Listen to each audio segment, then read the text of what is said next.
চিংড়ি মাছের জন্য এখানে কাজু বাদাম দিচ্ছি, নাকগোল দিচ্ছি, মশলা সব কিছু দিচ্ছি। আমার মামার সাথে ঝগড়া বাস্তা, সেজন্য দেখাতে পারি নাই। এখন দিচ্ছি সর্ষে বাটা।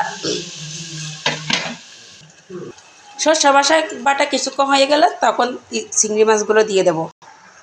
কি পরিমাণ পানি দিচ্ছি দেখেন, হয়েছে, এর থেকে বেশি দিতে পারবেন না।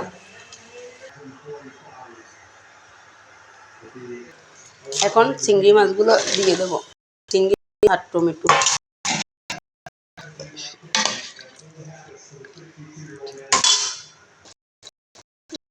আমার